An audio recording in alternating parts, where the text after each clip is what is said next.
Welcome to Inside the Draft. I'm your host, Dean Craig Pellman. Alongside of me, I have the wonderful Jumbo.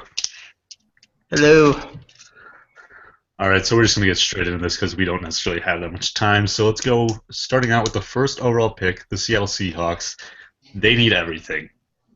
Well, I mean, the top four teams do need everything. All of them have no Yeah. players at the moment. So where do you think they'll go here?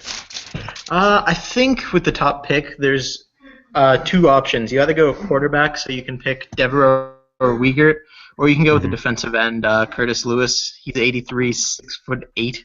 It's great measurables. So I think those are the two options. But in the end, I think you got to take the quarterback. You got to take Devereaux. Yeah, I agree. I think you definitely go with Aaron Devereaux. I think he's probably. I don't know if he's the best quarterback. I know you could make a case for Wiegert, just because of his collegiate career. He didn't really have great wide receivers he was throwing to, so I think that might show that he is a good quarterback and can definitely transfer over. But I think you go with Devereaux to build your team around. Well, I could definitely see him going with Curtis Lewis as well, though. And you could go running back, but I don't think the first overall pick is going to be a running back. You trade back if you're going to draft a running back, especially this right. draft, which is really deep at running back. Exactly. I think you got to go Devereaux. He's got better measurables. It looks like. I don't think either of them are injury prone. They both have about equal receivers, although probably Devereaux has had better ones like Riddick Montgomery. But Yeah, for the most part, I think you got to take a quarterback. I completely agree. So we'll go on to the next one with the San Francisco 49ers. And I think Dollar Bill's in charge here. You've got two amazing players out of Texas, and Curtis Lewis and Sterling Brown. I think one of them gets drafted here kind of as a home reason, just kind of because they're the best thing that's there. Well, I think in the end they're going to end up trading down. Someone's going to want to take that pick because there Yeah. is going to be one of the quarterbacks available at that point. If you want Lewis, you got to probably trade up to that point. And Dahl has been looking to trade down, so I think he may be looking to target Mhm. Sterling Brown lower. Yeah. But if I had to mock here, I think I'd still actually mock them Sterling Brown. I think he wants to build around him. He's seen what he can do for him in college, and I think he wants to continue that. All right. So we'll move on to pick number 3 here now with the Denver Broncos. I think they're going to go with Eric Weaver. Yeah, I think I got to agree there. Well, it could be Akili Wallace, but I think Mm-hmm. in a tough one and a close one, you got to go with the quarterback over the running back. The quarterback can definitely have a larger impact. With a good offensive line, you can have a decent running back even if he's not the greatest. So I think Uyghur's got to be the pick. Yeah. All right. And then last of the expansion teams, we have the San Diego Chargers. I'll just say Keely Wallace, just because Weiss is in charge there. Um, I don't know if I Weiss would be think. as much of a homer as I don't know. I don't know about Dahl. I don't know about Weiss. Well, I'm I not going to think. I think in claim the anything past about him he's unless tried I to want. convince. I I think in mean, the past he tried to convince Alien UFO to draft Florida State guys, but I don't know. yeah, I don't even know if the Raiders have any Florida State players, but in any case, I think here I'd have to mock Curtis Lewis. I think that would end the fall. Because Weiss is with the West Virginia coach. I can't remember his name. It's like EMTIV or something like that. Yeah. But I think they building around the trenches. I mean, I don't know any teams that are built around the trenches that are that amazing. Although I guess the Dolphins' first ever pick was an offensive lineman. But I But the rest of their team is not built like that, though. I don't know. I think you got to go somewhere in the trenches at this point. I don't know if Achille Wallace provides that much value, even though I did mock Sterling Brown. That's more of a homer Yeah. mock. So I'd go with Curtis Lewis here. All right, so now let's move on to the first of the teams that actually, has team needs that we can actually look at. That'll be the Cincinnati Bengals, who are currently at the lowest record in the NFL. Their needs are, you can argue quarterback, but honestly, if you're going by rating, they need an O-line extremely badly. They need a defensive end, a cornerback that accompany Jacoby Severns, a strong safety, and they need a kicker. So, me personally, if the Bengals take a quarterback in the first round, I don't know what I would do, but I'd probably just end up laughing hysterically. Looking at it, considering they're starting four offensive tackles right now and how terribly Shell is doing, I think they realize they do need to build up the offensive line, and so they're going to take the best Yeah. offensive lineman available because, I mean, they do have talent in a lot of positions. And so I think I'd have to go with the guard, Jace Brown, even though Yep. taking a guard in the top 5 is pretty unconventional. He's probably the best offensive lineman in this draft, and I have concerns with the top 2 offensive tackles. And so I think you got to go with Brown. He's safer, and he'll definitely be a definite solid building block, and he's pass blocking, so it will help Shell. Yeah, I think the Raiders drafted an offensive guard year 1 in round 1, and they made it to the Super Bowl. So I think the Bengals, the Bengals won't go to the Super Bowl just because they drafted an offensive guard, but I definitely think it's not necessarily a bad move to draft an offensive guard, especially when your offensive line is as weak as the Bengals is. And they definitely need interior linemen more than they do as the outside, I think. Actually, that might be a note for the Vikings. All right, so moving on. And that'll be to the Houston Texans. And their offense was abysmal earlier on in the season. It's kind of corrected itself now that they put in Vamos Ramos and Big Papi David Ortiz. But they still need wide receiver, tight end, center, inside linebacker, or defensive tackle. I'm not really sure if they want to run 3-4 or 4-3 down there. They need free safety and cornerback. And quarterback as well. Because I think Vamos Ramos is going to got it. So I have them taking. I've got them taking Todd Lester. Todd Lester. Yeah. I don't know. I have concerns with Lester. I don't know about the stats he's put up. He's kind of short, doesn't weigh very much. Although I guess he's heavier than like the next 2 good available quarterbacks. I think for the most part they might avoid taking a quarterback for another year. I know the Texans coach has been talking about taking my college quarterback repeatedly, and he's not in this draft. So it's possible they wouldn't. I think at this point, Ortiz has been good, so I don't know if they'd take Wallace. I think they'd either look to build up the offensive line with the run-blocking offensive tackle from USC, Blake Pyle, or they'd probably look to the defensive line with Ron Rice from Michigan. I'd have to end up mocking Ron Rice here. I think it's another good move for them to buff up the trenches. They do have Kalana Groth, who's been playing well. Yeah. So him across from Ron Rice would be very good. The reason I say Todd Lester is just because we don't necessarily have the combine results yet, and he's the highest rated quarterback available. Jesus Christ, what the fuck? Anyways, I could see Harold Simmons or Ryan Clark being bumped up if they have a good combine, but I seriously doubt Clark will. He's a scrambling quarterback, and scrambling quarterbacks seem to not be very good in the NFL, with the exception of Alan Taylor, and that's just because he would run it like nobody else in the league can. Yeah. I think Houston will hold off taking a quarterback for 1 year if both Wiegert and Devereaux are gone. If not, I could see them taking it, but with 4 expansion teams, my guess would be both are gone by the time it reaches Houston's pick. All right. So let's move on to Atlanta. All right. So now Atlanta, they were very good year 1, and they've really struggled this year. I think maybe the loss of Reggie Watkins might have to deal with that. I don't know if that's full. So I have them down as needing a quarterback with a huge question mark there, because they just drafted an 80 in Javier Fields, but he has not been very good. They also need a wide receiver, defensive tackle, free safety, and cornerback. So I marked them drafting Mosey Bartos, the wide receiver out of Boston College. Now, that's just a random guess. He was a beast. He's been a beast in college, so I feel like he would be a good pick for them.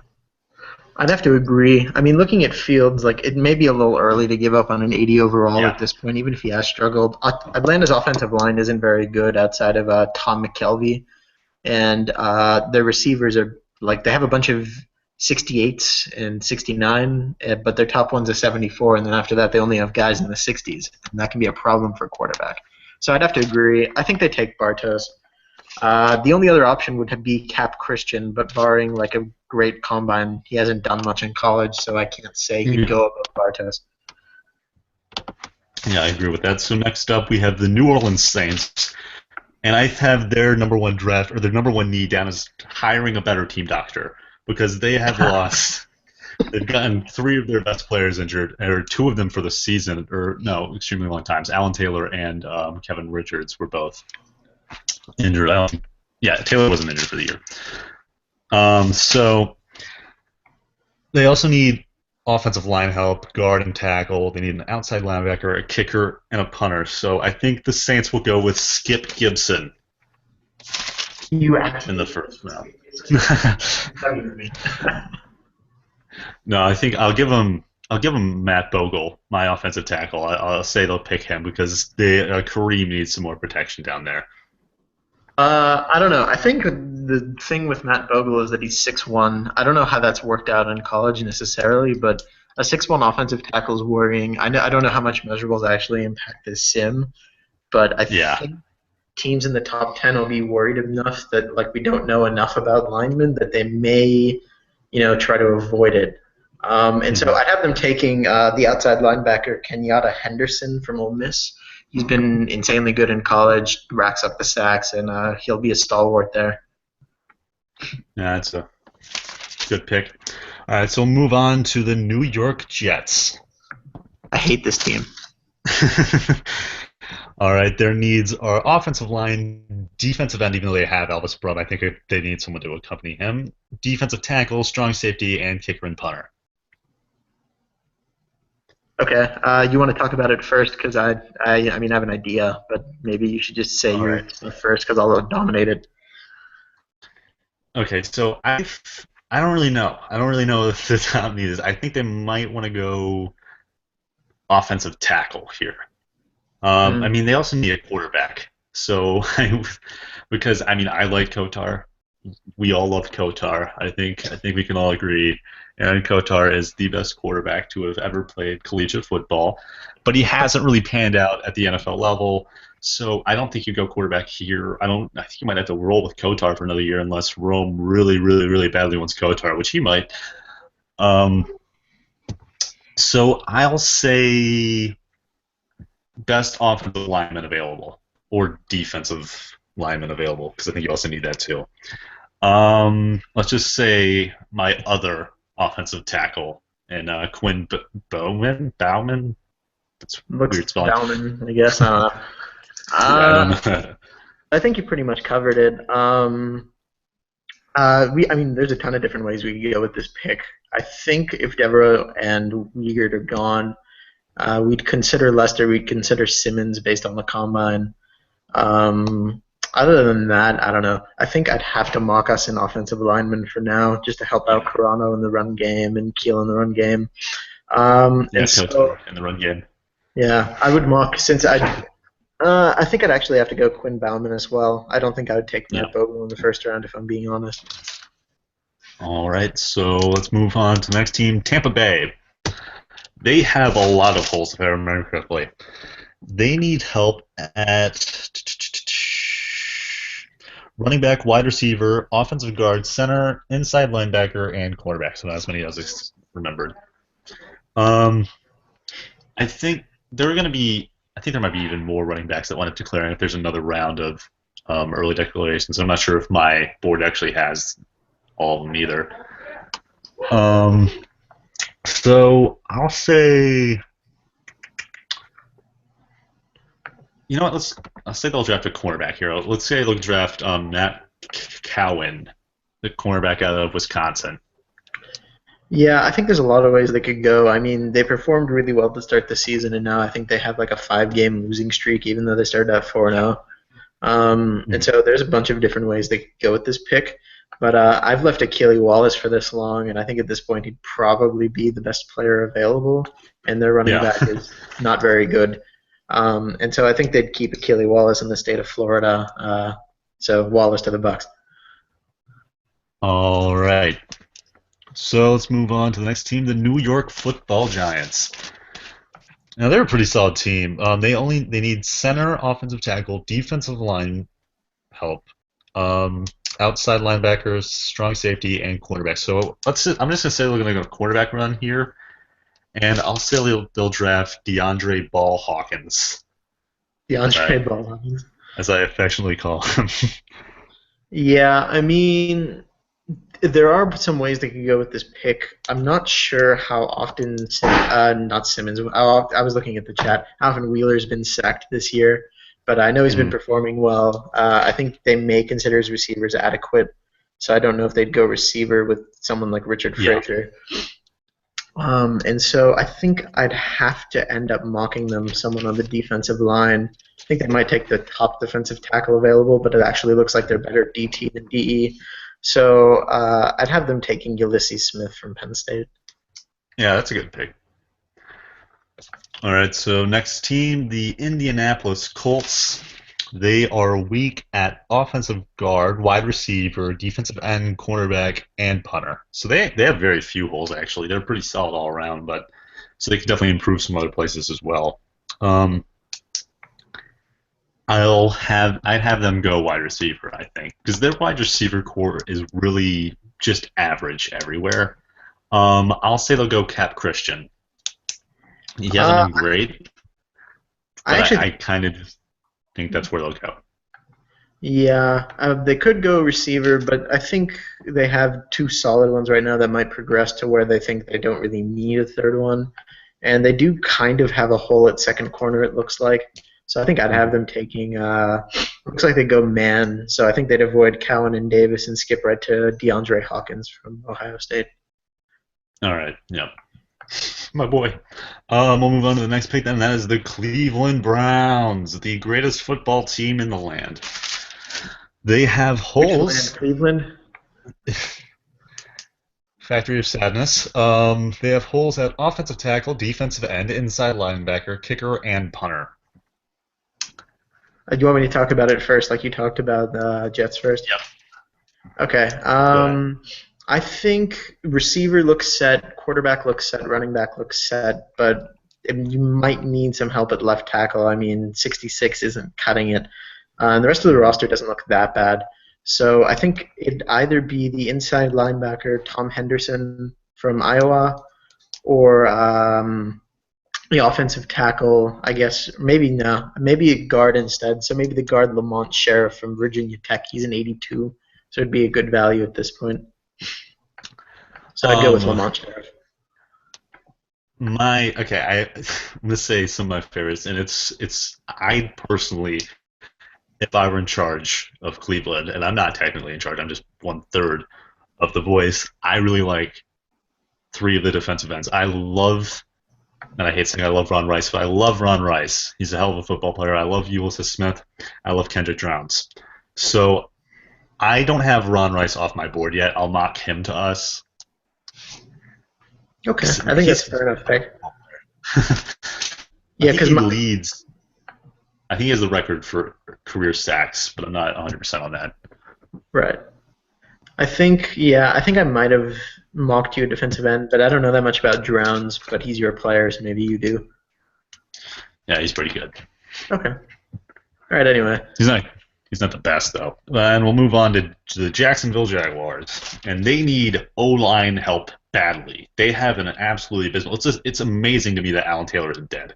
He's just running away from the defenders, I guess. But so they're definitely drafting whatever the best offensive lineman is.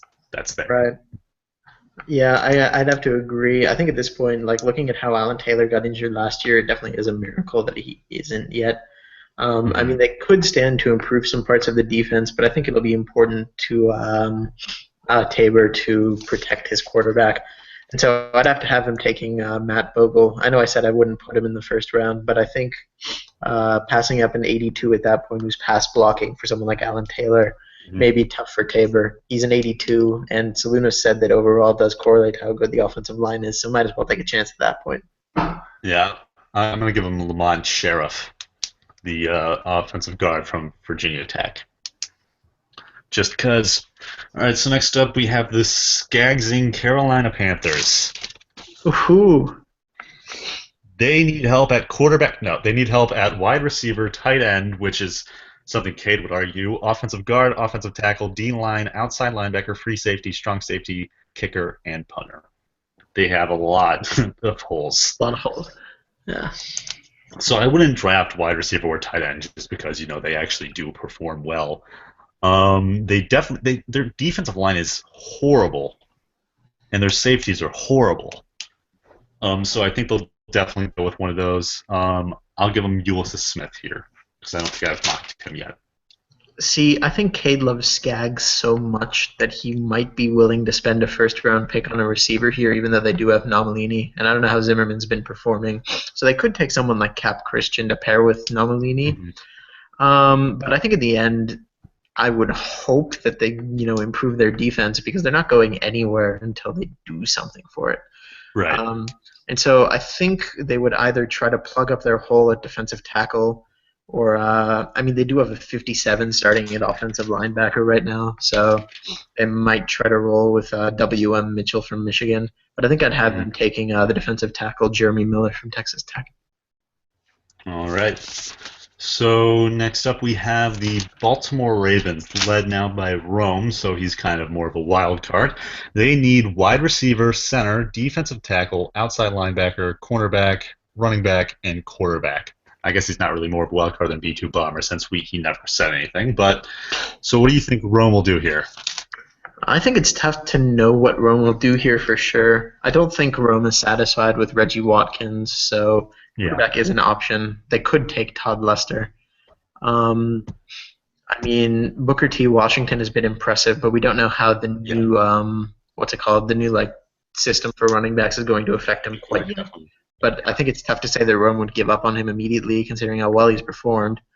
So I think they would either try to improve the linebacker corps next to I just said corps, I mean core linebacker core next to Tyrone Jones, or their corners are terrible. So I think I'd have to mock the Matt Cowan, the corner from Wisconsin.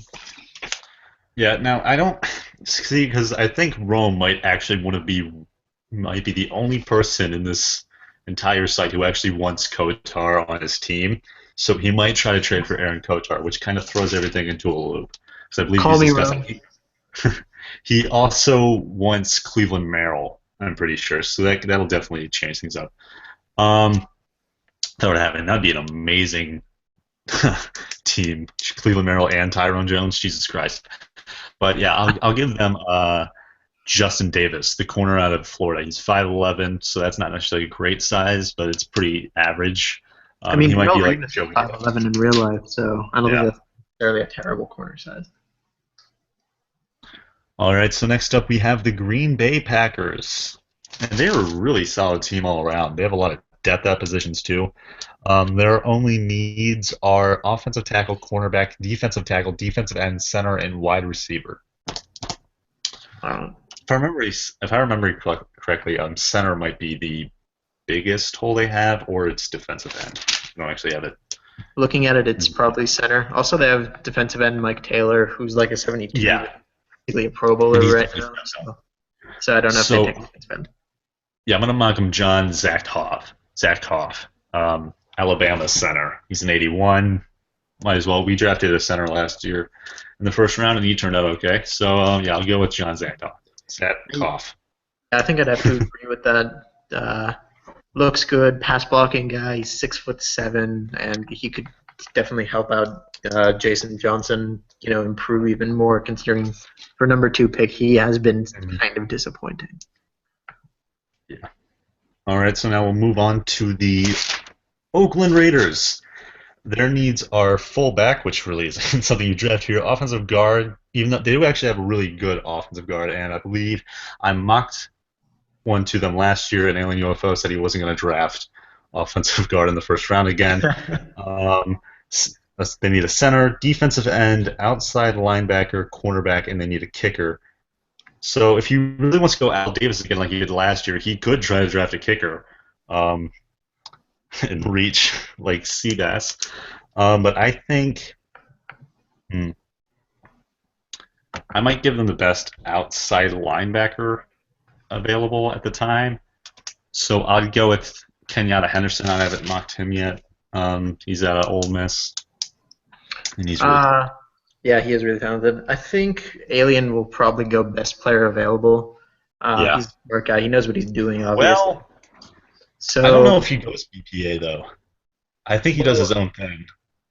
Well, I mean, from what I've seen in last year, drafts, he's tried to draft who he thinks is best available. But anyway, so what I think he'll do is it looks like he only has 2 corners on the roster, and one's 53 overall. And I still have, what's his name? I have Justin Davis still on the board, so I think I'll mock Justin Davis to Oakland.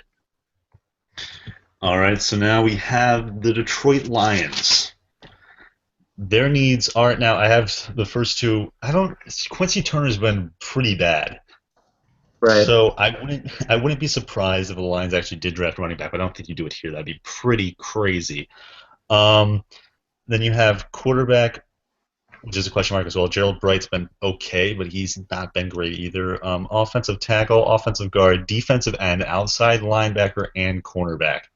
So they need someone to go along with Keyshawn, even though they are very, very set at that position. So I'm going to say, and this is just a random guess, shot in the dark here.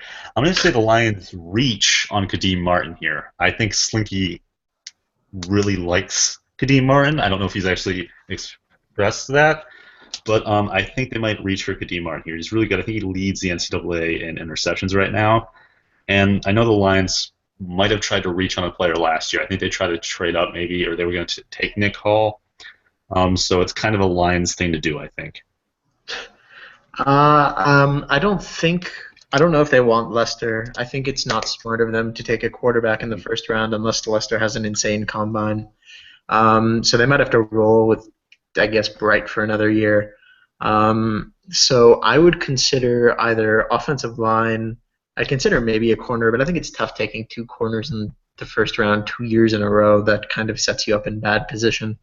And so I think they would help their secondary, but with a safety instead. I'd have them taking Darren Manning, safety from Tennessee, 6'4", tall guy. He goes up and gets the picks. He has hard hits. He has everything you want in a safety. I think he's the top safety in this draft, easy.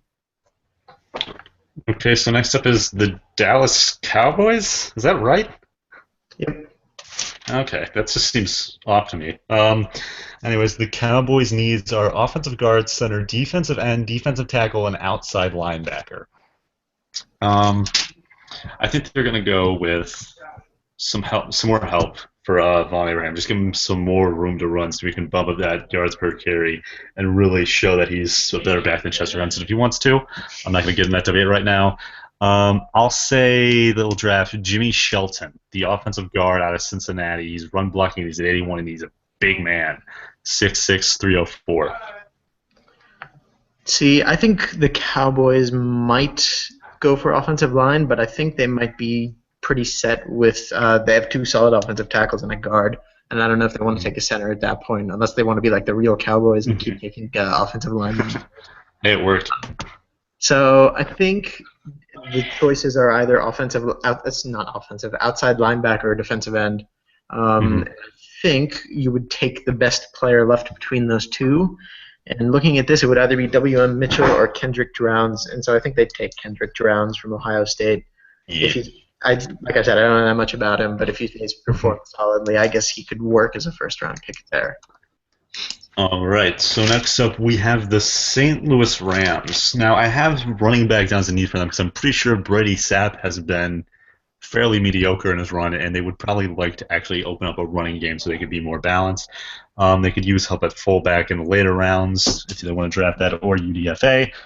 They also need another wide receiver, I believe, offensive tackle, defensive end, defensive tackle, cornerback, free safety, and punter. So I'm just going to go ahead and give them Kendrick Drowns since I have not mocked him here yet. I don't know if that's necessarily where they go. If there's another running back still available, it depends if you have Marcus Berry, Sean Anderson, or Michael Schumacher to declare, because I don't think either of them have gone yet. So I'll say, so if they're available, they'll draft running back, I think, if that winds up happening. I think teams towards the top of the NFL right now can afford to go best player available. I don't know if they would take a receiver necessarily. They just traded for Gaines from us. I don't know if he's been performing that well, but that is, I mean, they have solid top two receivers. Gaines did make the Pro Bowl with, Pro Bowl quarterback Ontario Smith last year. He's not terrible. And so in the end, I think they might go defensive end if so many weren't gone at this point. So I think instead I'd have them taking a corner, which would be Antonio Birch from Michigan, 6'2", man coverage, 81 overall. All right. So in home stretch now, let's move to the New England Patriots. Their needs are... Gotta find it. What the hell? I don't even know. Can you just read from the best, right? Here, I can look in give a hypothesis. Looks like they need fullback, receiver, a center, probably maybe an offensive tackle. They could definitely use another defensive tackle. They could probably use a good second corner and some good safeties. All right, so I'll just give him a safety because I don't know if I've actually mocked one of those yet. Let me see here. Yeah, I'll give Tavion. No, well, I'll give him Darren Manning out of Tennessee. The zone coverage, strong safety. I'm really not prepared on the Patriots. I don't know what happened there. That's okay. I think I'd have them taking a defensive tackle. I think that's clearly a need for them. It could definitely help plug up holes up the middle. I mean, if they only have one on the roster, it looks like they're running a 3-4, and they only have 3 defensive linemen, so that's not very good. So I would have them taking the second best defensive tackle from Texas Tech in this draft, which is Josh Wilson. All right. So now we have the Minnesota Vikings, reigning Super Bowl champions. Their holes are offensive line, defensive line, secondary, and punter. Oh, I see what I did. I wrote down Pats instead of Patriots, and I confused myself. Okay, so I feel, yeah, the Vikings really need help at offensive guard and center, and then their whole defensive line, I think, they need help at defensive tackle and defensive end. I think they might have one good guy in there somewhere, and their secondary needs a lot of work too. So they can really go with any of those. See, I think ALWL. He's a draftnik. He knows everything about the draft, and I think he knows clearly where his needs are. And looking at their punter, he's just not that good. So I think they need John to take Maslowski. they need to take the punter, John Maslowski. I think that would make Dream pretty happy, even though they would be drafting a punter in the first round. I'm pretty sure he's got a man crush on John Maslowski, and I kind of do too. I just like that guy. I don't know. There's something about him. He reminds me of Mike Sadler, even though he's not a real person. But in all seriousness, I think they would end up taking the guard Jimmy Shelton from Cincinnati. He's an 81 overall run blocking guy. Not like Henson needs any more help, but they could stand to beef up the offensive line, and I think that'd be a good pick for them. I'll give them Chester Henson's fat cousin, who also went to USC, Sid Henson, the center, just because I like it. They're both Hensons who went to USC. Fair enough. And they do need some help there. Yeah, I think they could stand to upgrade the lines. For our last pick of our mock draft, for at least the first round, the Miami Dolphins. And they seriously need O-line help. I just looked, it's amazing, like, I don't even know, they're crazy bad at, like, offensive tackle and offensive guard, I think, or at least one. No, they have one good offensive tackle and one good offensive guard. They need a D-line. They need outside linebacker, cornerback, and help at the punter position. So they can go. I think they'll go best D-lineman available. So who would that be for you? I think it's a defensive tackle. So Jeremy Miller. Jeremy Miller out of Texas Tech. Yeah, he's pretty talented. I mean, Texas Tech's been absolutely dominant, and he's been a big part of that. So that'd be a good pick. I mean, okay, so I think I remember Saluna's first pick ever was Marcellus Peterson, the offensive tackle. Mm-hmm. Now, so obviously he knows the value of building in the trenches. And with Brian Brown, so injury prone, it may be best to just beef up that offensive line. And especially in my mock, I think I've had a few more D linemen go than you have. So it would, I think, be clearly better to take, at least in my mock's case, the offensive tackle Julian Sykes from Boston College. 6'6", solid size, 80 overall, and he's pass blocking, so he could definitely help out Brown. I mean, they don't have many holes outside of the trenches, so I think that'd be a good pick for them. All right, so now let's just talk about who we have that we think are going to be the steals of the draft. First, then we'll talk about who will be overdrafted.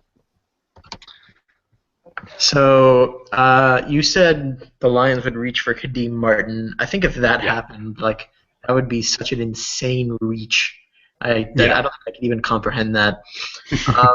I could definitely see the Colts reaching for C.J. Logan just because Emperor runs the Colts. I was gonna mock Yeah, him to the Colts mockingly in the first round, but I don't think that'd be very nice. So a mock, uh, mock. I definitely think C.J. Logan probably doesn't deserve to be drafted, but he will be anyway.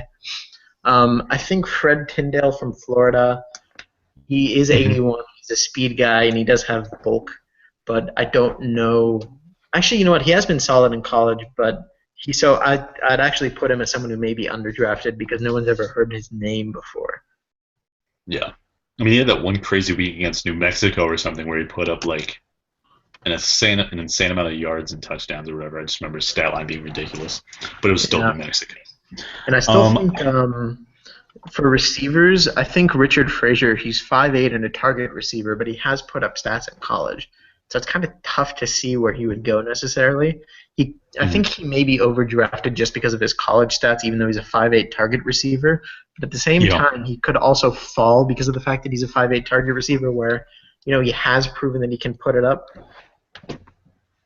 So I don't know. He's a guy who could either go too high or too low. It's a tough one. yeah. Now, for my own wide receivers, just because there's two of them in the kind of the same area, I think Marvin White will be overdrafted, and I think Marcus Banks will wind up being underdrafted. Um, for some reason, I don't know why. I think Marcus is just the better wide receiver, and I think Marvin might be a little bit worse. But that's just my own personal opinion. I could be completely and totally wrong. You might not want to trust me. I mean, I you think part could of that's be because because I definitely think Marvin's. White will be drafted over Banks. I don't think there's a question Oh in my yeah, mind. I think Banks is the better wide receiver though. Yeah, I mean, it could be that short target receivers are undervalued because no one wants a short target Hmm. receiver. And like as we've said, Frazier put up stats. Kurt Hill's putting up stats in the NFL, and he's a 5'8" target receiver. So Right. it could just be that people don't want them for the size, but they're actually better than we think. I also think that Danny Patrick might wind up being underdrafted just because he's a tight end, but I think he can definitely be a huge force. I mean, he's been great with touchdown Jesus there in UNC. So I think he'll fall out a bit, but I think he's still very good and might be worthy of a first round pick. We haven't really seen a Jimmy Graham type yet, and I think he's it. I actually think Danny Patrick will be underdrafted because if you look at it, like quarterbacks in Hmm. the NFL, the only one that throws to the tight end is Skaggs. Now, if you remember from last year, Skaggs was throwing to Spec Davidson. He put up tons of stats. He was doing Hmm. amazing. He was the best tight end in the NFL, clearly.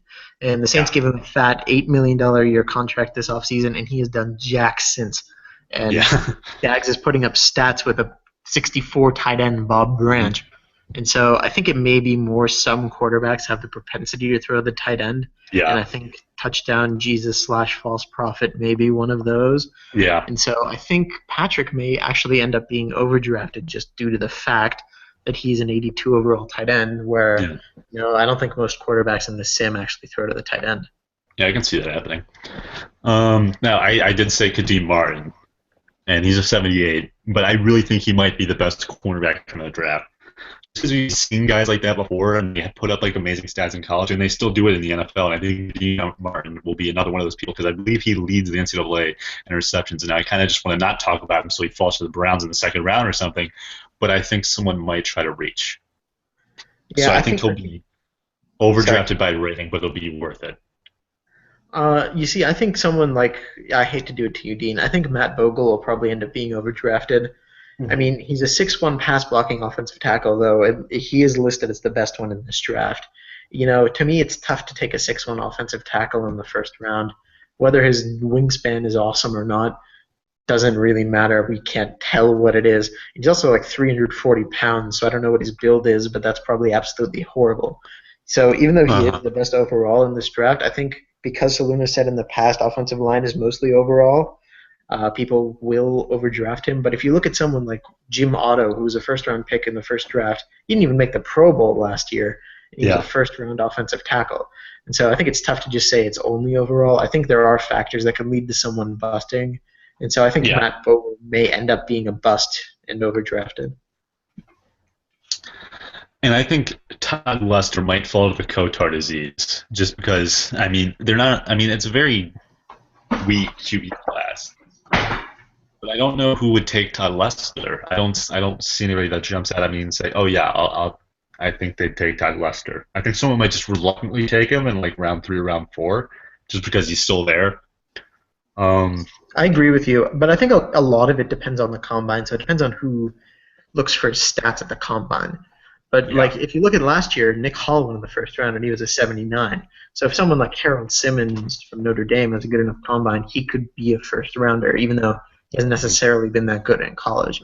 I mean, if someone like look at Taylor Hayden from Arkansas, I think he could Yeah. actually end up being undrafted, which could be unfair to him looking at what he's done in college, and he's a 6'3" Mhm. guy. But I think people are going to end up being, nervous about scrambling quarterbacks now that everyone but Alvin Taylor is basically busted. Yeah. So See, I if think, Todd Lester has a good combine, I'm going to be kind of pissed off. Like, yeah, Kotar was so good in college. I still don't understand that, but whatever. I mean, if I Todd still Lester, can't comprehend I mean, clearly it how bad depends. Kotar is. Clearly, it depends on the combine because with Kotar being so well, I'm not going to say so terrible. He hasn't been that bad, at least when compared to Ontario. But like, someone who's an 82 shouldn't be putting up those stats. So people may be worried about taking someone like Lester if he doesn't have that good of a combine. If he has an average Mhm. combine, maybe. But if you look at the combine, I think that may be the most important thing for quarterbacks comparatively. So someone could reach for someone who's like a 76 overall, or let someone who's an 82 fall all the way to the sixth round, just because it's been proven before that being a high overall for a quarterback isn't necessarily correlated. Mhm. And I also think Sterling Brown, I mocked him number two to Dollar Bill, Mhm. but I don't Yeah. know if he's going to go that high. A 174-pound power back is clearly concerning, and I think we've Yeah. heard before about how running backs wear down. So, Brown could already be worn down. His best days could already be behind him, even though he's an 83 overall. And I think it may be too much of a risk to take him in the first round. And now I think someone will, but I think it's risking a lot to even take a running back in the first round in the first place, and B, to take someone like Sterling Brown, who while he has performed, he's small. It's small in terms of his frame, and he has a lot of wear and tear already. It's tough to invest a first round pick in someone like that. Okay, so now where do you see Skip Gibson or like the elite kickers and punters? Where do you think they'll go? What round do you think they'll go in? I think it's tough to determine when a kicker will go. I know Soluna said he adjusted the way kickers work, but like our 64 overall kicker is like 15 for 16 over the last 2 years. So like we're not super concerned with kicker, even though our kickers overall is terrible. But I think Brad Weathersby won what the third or fourth round last year. Yeah. Do you remember exactly? Um, no idea actually. I think it was I fifth. think it was like the fourth round. So let's just say the fourth round. I think someone like Skip Gibson. Now, I think people would value power kickers over accurate kickers more just for the range of kicks Mhm. with the way it's been adjusted. So I think Skip Gibson will probably go fifth or sixth round. Someone's going to draft him just because there's only him and Ryan Levchik in the first round. But Levchik did set the long distance record this Yeah, year he for was field sixth, goal kick didn't with 61, and he's only an overall point he? lower. So I could actually see him going over Gibson if people, put enough research into kickers. I don't know if they will. I think what comes down to is how badly does Franz want Skip Gibson? Yeah, Because it's true. like There is the Homer factor. the same, well, I Now need to what take a look at the Saints. what Alien just said in the chat is interesting to me. He said if I were the Bengals, I'd try to trade back into the mid late first and take a guard. Now I mocked Jace Brown to them number 5, but Hmm. looking at the draft, I don't know if people will take a guard in the top 5. But this class isn't as good as last year's, especially top heavy wise. Yeah. Like there's two good defensive ends, there's two good quarterbacks, there's two good running backs, and Sterling Brown has all the risks that I already said. And there's maybe two good corners, but corners are the same as guards in that maybe corners are valued higher than guards, but you don't necessarily want to pick one in the top 5. And so it comes down to there's many more players this year that could go up there. So if by trading down, you're taking the risk of not getting as good a player. So someone like Jace Yeah. Brown, I could definitely see going in the top 5 just because there aren't as many good players, and Brown seems like a sure thing comparatively. And see, there are so many good guards in this draft. I think this is this is probably the deepest position I think we have. So I Definitely. think teams might actually pass on taking the guard early on. That might actually be a thing we see. So I think the Bengals might actually be able to find a good guard later on. But I still think the team desperately need maybe an elite offensive lineman, just because it's really bad right now. And I mean, can't really explain the other faults. I think wide receiver might still be an issue, even though they might be convinced it's not. I think their entire defense might still be an issue, just because the way it's performed. Like the game against the Cowboys, where even though Danger said he was trying to sell out to stop Von Abraham, first of all they didn't, and second of all, Kamau Davis threw for 300 yards. So that's really, and they did draft Jacoby Severs. So So I don't really know it's what the it's issue either with the a Bengals is. problem with drafting. Like they traded what's his name? They traded Rodney Galbraith, who has been a Yeah. complete beast this year. He's probably the second best defense end in the NFL, and they traded him for a seventh round pick. And they took Baron Anthony, who I don't believe has been anywhere near as good. Feel free to correct me in the chat if I'm wrong. But Baron Anthony, he's nowhere near as good, and they spent a first-round pick on him. Severns is clearly struggling with the way the Bengals have been giving up yards through the air. I don't think a number one corner would be giving up that many yards to receivers as I've been seeing, although, again, feel free to correct me. And Shell is clearly bad. I don't know how you miss on 3 top 10 picks in a draft like this, but, it's potentially true that the Bengals could have whiffed on 3 straight top 10 picks. Now, Yeah. do I think they did? No. I think Anthony will probably develop further. I think any overreaction to Severns being bad is probably just that, an overreaction. And, you Yeah. still have to give Shell time. I mean, they're starting 4 offensive tackles on the line. Now, that doesn't make an excuse for Anthony or Severns. But, if the Bengals don't take an offensive lineman in the first round, it better be the best freaking player available by far over an offensive lineman. Otherwise, I don't know what to tell you anymore except what the fuck are you doing?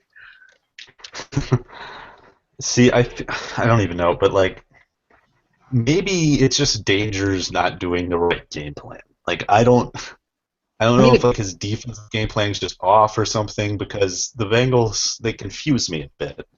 Because it's not like they're an extremely horrible team. They kind of match up well with some other teams, but it's just not there. I think it might have just been the trade they made year one, and that might have screwed them over, where they just traded up for 2 picks or something, then traded all their depth. Well, it could be that. I mean, it could be game planning from Danger. I mean, Danger hasn't had any success in the NFL or college, so that's still a question mark.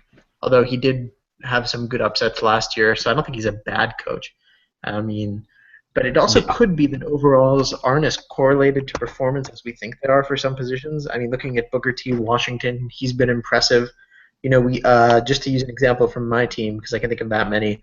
When we traded away David Gaines, he wasn't doing anything.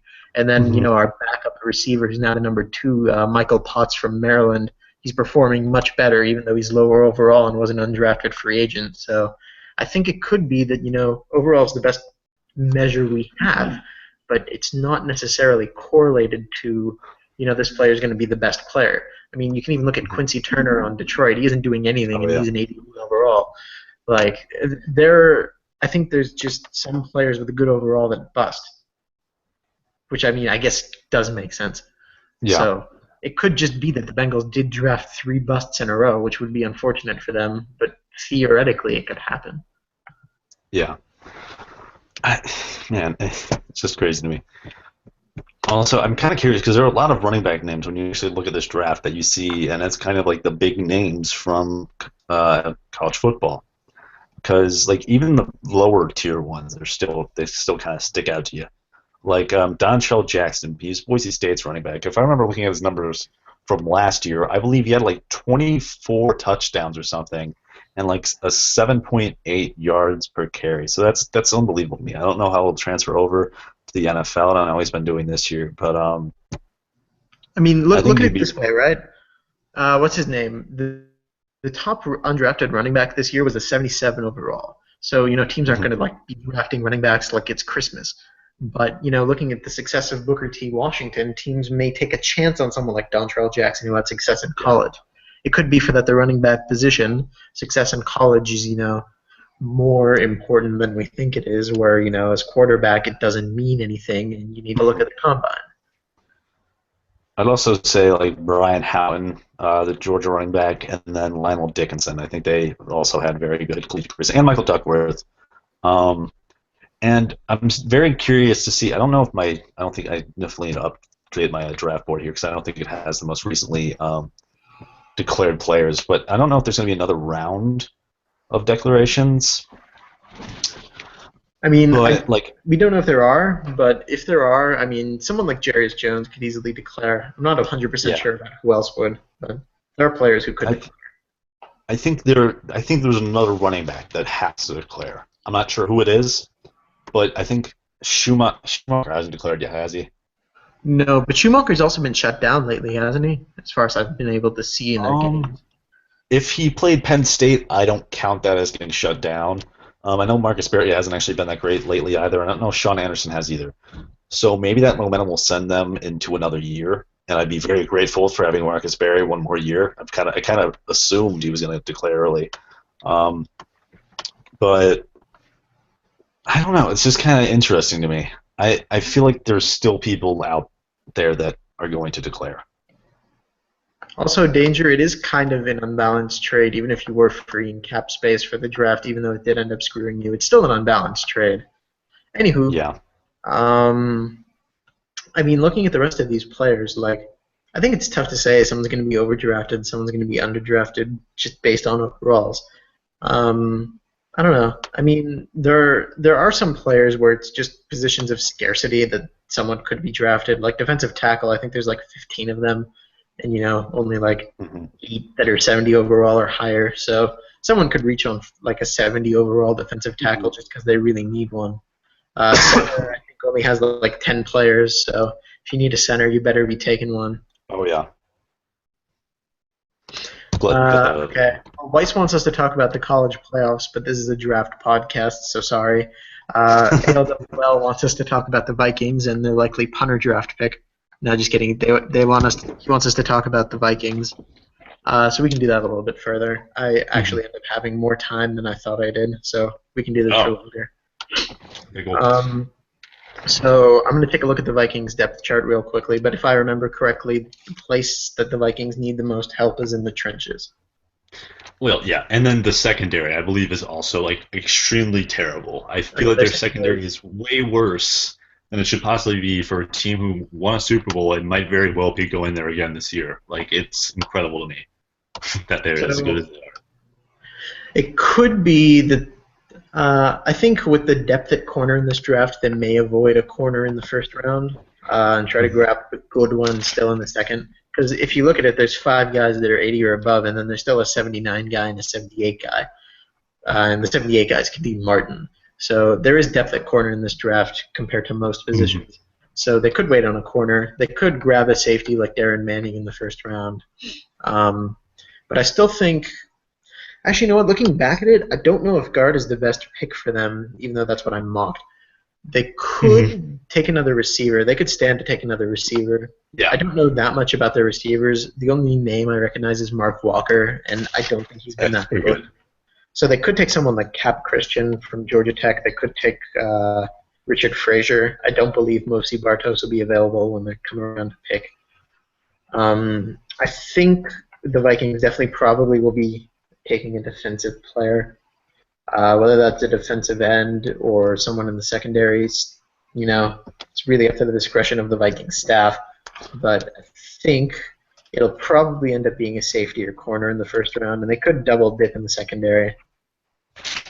Okay, so I just want to mention that we did leave off some guys since I don't think we had them on our draft boards. We did not mention Kevin Branch, the wide receiver out of Mississippi State. He's an 80 speed wide receiver, 6'5", 187. Dennis Nealand, he's the defensive end out of USC, 82, 6'4", 281. And Trent Haynes, outside linebacker from Tennessee, he's an 80. Yeah, I also just want to bring up, what's his name, Jim Umenyiora from NC State. He's also a 6'2" speed receiver, and he's put up insane stats with Donald Caldwell. He just hasn't even had a coach. And despite that, he's put up great stats. So I think he'd also be a good pick for any team needing a receiver, although I believe NC State has a coach now. Yeah. Wait, do they? I think so. No, 100% sure. We'll have to research that later, or someone will just tell us in the shout box. Um, Yeah. so where do you think those guys will go now that we actually know they're in the draft? So looking at the receivers, there are some good ones. I'd say Mosi Bartos. He won't fall out of the top 15. Teams in the top 10 may be scared off by the size, but at the point where you're like the 11th through 15th picks, it's tough to pass up someone with his production. Frazier, I mean, to me, it's a complete mystery. Like I said before, he could either be overdrafted or he could fall. But I think. See, Cap Christian's weight kind of concerns me. It seems a little thin. I mean, I don't know. I don't know how much weight affects it more than height necessarily. I'd be more concerned about height than weight. Yeah. But that's just me personally. Oh yeah, I mean I kind of agree, but still. I mean, my receiver in this draft is 6'5" and 159 or 69, 169 pounds. So that's like nothing. That's even skinnier. So I don't know. But so I think Frazier will end up being a high second round pick. No one's gonna end up, looking at his college production and saying, "Wow, this guy sucks." But 5'8" target receiver, he's kind of tough. But I don't think anyone's gonna spend a first round pick on that. Cap Christian, I think just because he's a tall guy and there's no 6'6" speed guy that's really good. I think Cap Christian. Someone may trade up for him at the end of the first, but I don't think that'll happen. He doesn't really have the name recognition, and he doesn't really have the stats. I think he'll be a mid-second round guy. I think Billy Rogers from North Carolina. Probably second or third round guy. Jim Umanura, if anyone looks at his college stats, they'll be mad impressed. He's 6'2", 80 speed guy. I think he could be a first round pick depending on the combine. But my guess at this point is probably mid-second. Mm-hmm. Trey wants us to talk about his fantasy of beating Pitt and UGA to end the season and then going to the first bowl game in Georgia Tech history and winning it and finishing the season 8-5 and ranked in the top 25. Unfortunately, Trey is actually going to finish 4-8 and break the 5-7 streak. I'm sorry, buddy. Anyway, back to the draft. Yeah, Kevin Branch. He's the wide receiver that we don't actually have on our draft boards, I believe. He's out of Mississippi State. He's 6'5", 187, if my memory serves correctly. I'm not actually looking at it right now. Or did he declare and he's just not in this Excel file that I'm looking at? Yeah, it hasn't been updated yet. So, so that newest declaration. So I actually want to go, let's see where we can place those guys. What teams do we think they'll go to, since we actually didn't talk about them. So let's start with Mississippi State's wide receiver, Kevin Branch. I can't say I know much of that. Like NC State. NC State I know because they're in my conference, but Mississippi State, they just got a coach, although Duncan's active. They just got a coach. Justin Hunter, everyone only knows because of the upset of Florida State last year. And so I don't really know much about him. But my guess is that if he's a 6'5" speed guy, he's definitely going to go in the second round. Now, at this point, I've probably said too many guys are going in the second round. So maybe one or two of the guys I mentioned earlier fall into the second. Probably Billy Rogers could fall into the third. Billy Rogers could fall into the third, even though he's an 80. But, it's tough to say an 80 is going to fall into the third round. So it could be that all of them are second-round picks, and maybe one of them sneaks their way into the first for a team with a need at receiver. Now, I can see... I think that's the second straight year USC's had a defensive end declare early, isn't it? Is it really? Yeah, because they had Baron Anthony last year. So Dennis Nealand, I think he will go to... I'm just going to say he might go to you guys, actually. He'd be a good pair with If I'm being honest, I hate to, disclose anything for our personal strategy related, but, it's tough to say we're going to take a defensive lineman in the first or second, just because Brum is basically a one-man wrecking crew. Like his when it says run stop or pass stop, his is run stop. So he's just a one-man wrecking ball. So even though he could use defensive end to pair up with him, it's tough to take one. Plus the undrafted free agent we signed has been okay at least, so we could roll with him for another year if we need him. So taking a defensive end would just be a luxury, where we don't really have the luxury. Yeah. Now, I will say this. I guess if Ron Rice is gone, I might actually look into drafting this guy. I haven't actually looked at his college stats, so I don't necessarily know. But if he's declaring early, I assume they're pretty good. So, and he would be actually he'd be the second best defensive end, wouldn't he? Is he an 82 or an 81? But he's an 82. Yeah, so he's the So second yeah, best. he'd But I think second Ron best Rice he'd be would go over Ron him Rice. just due to college production, especially from someone like Yeah. and I think you gotta like look at someone like Ron Rice who's been dominating for so long. You gotta take someone like that. Yeah. So it's So plus I mean like Sophos does have come up compared to you don't really see Dream hyping up any of his players. except for Maslowski, the punter. That's the Oh, only yeah. player I think he's picked up. But And he I has and 6 rings. I just kind of want to mention this just because I like talking about it. But Dream's quarterbacks are absolutely insanely overpowered.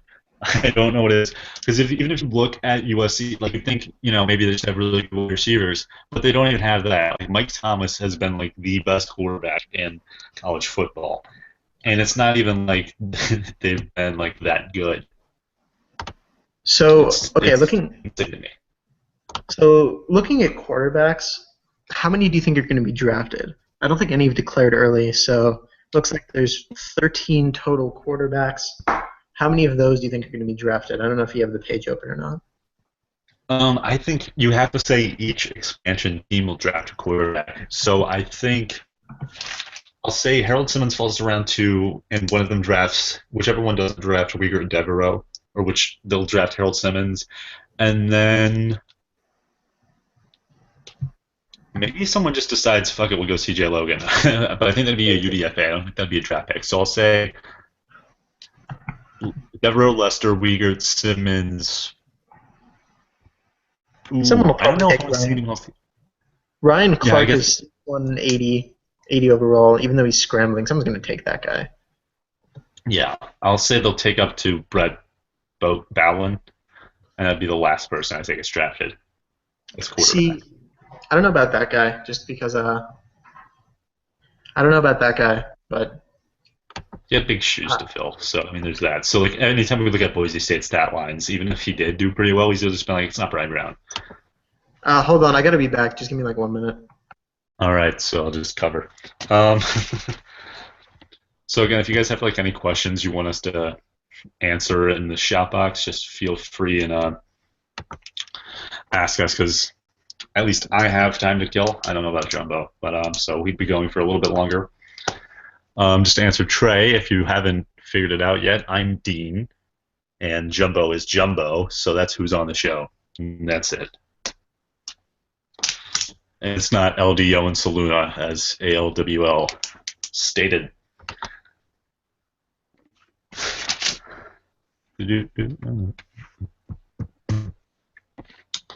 And we were talking about Brett Bowlen, and I'm not sure if that's how you pronounce his name, but his stats have actually been pretty good in college. He's got around a 65% completion percentage. He's nearly passed for 2,500 yards. His touchdown to interception ratio is not bad. It's 19-5, which isn't necessarily great. He's not one of the best in the game. Also, I just kind of want to say I'm a little surprised not to see Norris Brookshire go on declare early. Now, that might just be a thing where we don't have sophomore quarterbacks declare early, because I think Devereaux, I assume Devereaux would declare last year as well. Also, Sean Hadno, Alabama's quarterback. Now, I don't think he's put up the numbers necessarily to warrant him declaring early, but if you actually think about it, it would kind of make sense for him to declare early, because they did redshirt Erasmus McCready, their quarterback. So if in actuality, if you look at that situation, if it would be advantageous for Hadno to declare early, just because he has to go back and sit behind Erasmus McCready for you, and that would probably wind up hurting his draft stock. So if Jarius Jones declares, is he picked? Yes, I think the question might be if Jarius Jones declares, is he picked number 1? Yeah, I think that's if probably he still declares, it's going to be between him and Devereaux for top pick, no question in my mind. And LDO wants me to talk about how much better Kamau Davis is than Aaron Kotar. How about we just vote, okay? Leave me alone. Collegiately speaking, Kamau Davis was not better than Aaron Kotar. Well, if you look at the NFL stats, I will say I'm a little hesitant to say that Kotar isn't a good NFL quarterback because he isn't a passer, at least in the NFL. He's a runner. We run So, the freaking triple option, Dean. Yeah, I know. And he still has numbers that are around Blake Shells, which is very concerning to me if I'm the Bengals. Because I think his numbers, I mean, they're not around it, but his passer rating is like a 66, I think, and Shells is like an 80. So, I mean, he hasn't been completely and totally horrible. You guys haven't put him back yet. This is his first week back, right? Yeah. Okay. So we'll see how Kotar does. He kind of calmed down before she benched him. Not really. The game we benched him, he had like 3 picks. Oh, yeah. That was against the Bengals, too, wasn't it? Yeah. Which is hurt. pretty much why. That was like the straw that was... Anyway, back to draft talk. I got to leave in like 5 minutes. But All right, so we'll do this for 5 more minutes. Let's just wrap it up. Okay. So I think in terms of quarterbacks, I think Devereaux is going to be drafted. No one's going to pass up Lester. Weigurt's going to be drafted. Simmons going to be drafted. Someone's going to draft Ryan Clark just because he's an 80. Mm-hmm. Brett Bolin, I don't know. I mean, I don't remember who drafted Robert Aikman. I think it was the Bengals. But he's basically Robert Aikman in terms of he's done nothing really. And he's 5'11" pocket that doesn't do anything for me. I think like Taylor Hayden will go over him. He has the college stats. Even though he's scrambling, he's 76, which isn't great, but it's good enough to be drafted for someone who's put up good stats. Then past that, someone could draft C.J. Logan. We're not gonna have combine stats for him, so who knows? But I think someone may take a chance on him in the 7th. I'll say C.J. Logan will be this year's Rob LeCount. I'd have to disagree. Rob LeCount never put up some of the trash games that C.J. Logan has put up. Well, yeah, it's true. But I just what I mean by that is I think he'll be the guy who gets, he'll be the guy that gets drafted that's way, way lower than, he's a guy who gets drafted who shouldn't be drafted, is basically what I'm trying to say, poorly. Because, there were still 78s or whatever on the board when Robert LeCount was drafted, and that move actually turned out to be okay. And you know what? I don't think there's going to be that many running backs drafted. I mean, I think you got to say probably 4 are going to be drafted with the expansion teams. But, looking past that, I mean, Wallace is going to be drafted. Brown is, I mean, even with the concerns, you got to pick him at some point. Tyndale's going to be drafted. Past that, I don't think anyone is like a guarantee to be drafted. Probably like 2 or 3 more, I'd say, would be drafted just because, the expansion teams are probably going to make it at least 4 to be drafted. But honestly, I think those 3 are the only guaranteed players that are going to be picked. Like Greg Hadnot from Oklahoma and Ricky Baird from Cincinnati are both 79 overalls, but none of them really stand out. Like looking at the rest of the running backs, outside of, Boise State's Dontrell Jackson, who's, only a 71, so it's tough to draft a running back. Like, who stands out? There's no one that's so impressive in college that you have to take them. So I think it's going to be maybe 5 to 6 running backs drafted max. Yeah. Well, and it also depends if someone actually declares early, which I think one more guy might actually. But again, it might already be done, and I'm just an idiot. So you have to go now? I've like 2 minutes. Let's just do one more thing, I guess. Okay, so I actually had a question. Just gotta remember what it was. All right. So if Jarius Jones does wind up declaring, do you take him over Weigurt and Devereaux, just based on college career? Me personally? Yeah. I think you take him over Weigurt, probably, but Devereaux, I don't know. It's a tough one. I don't know what Jarius Jones' measurables are, but I think it really all depends on the combine. I could see myself taking Weigurt over both of them, depending on how good their combines are relative to each other. It really all depends. But I think just looking at college, I think my order would go probably Jones slightly over the other 2. All right, yeah, and I think I'd probably just going off of college.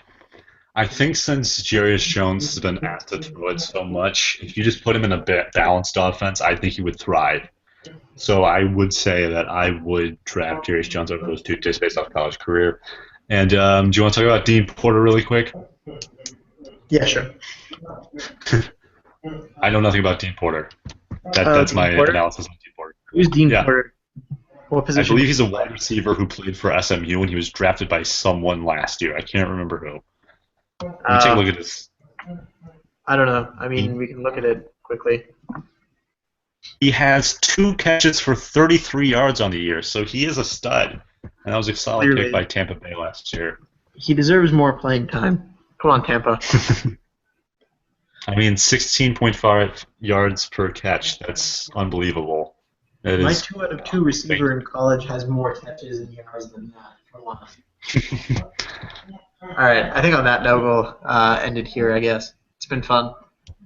All right, this has been the first edition of Inside the Draft. We will see you potentially another time. I'm Dean Craig Pellin, signing off.